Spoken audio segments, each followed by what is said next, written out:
দর্শক, জয়পুরহাটে আলু উৎপাদন করে লোকসানে পড়েছেন কৃষক। ন্যায্য দাম না পেয়ে বিপাকে পড়েছেন তারা।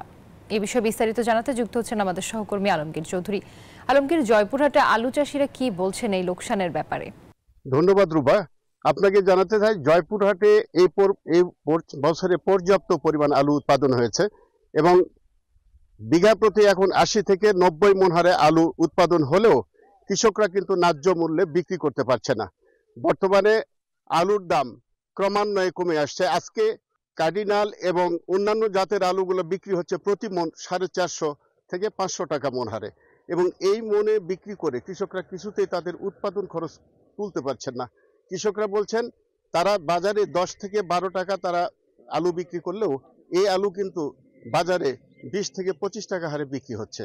কিন্তু এই ন্যায্য দাম যদি তারা পেত তাহলে তাদের লোকসান কিছুটা পুষে নিতে পারত।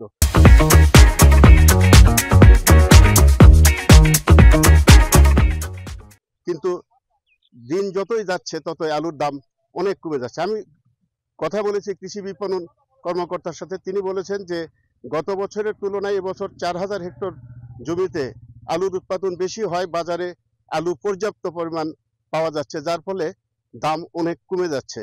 আর কৃষকদের পরামর্শ দেওয়া হয়েছে তারা যেন এই মুহূর্তে আলু না তুলে আরো কিছুদিন পর এই আলু যেন বাজারজাত করেন। এছাড়া যদি কোনো সিন্ডিকেটের মাধ্যমে এই আলুর বাজার নিয়ন্ত্রণ করে সেটাও তারা দেখার জন্য প্রতিশ্রুতি দিয়েছেন। তবে কৃষকরা একই কথা বলছেন যে তারা গত বছর বিঘা প্রতি 40 থেকে 50 মণ হারে আলু এই সময়ে বিক্রি করেও তারা বিঘা প্রতি 20 থেকে 25,000 টাকা লাভ করেছেন। কিন্তু এই বছর তাদের যে দাম সেই হিসাবে আপনার প্রতি বিঘাতে 10 থেকে 15,000 টাকা লোকসান হচ্ছে। এই ছিল জয়পুরহাটে আলু উৎপাদনের সর্বশেষ খবর। আলমগীর, আপনাকে ধন্যবাদ।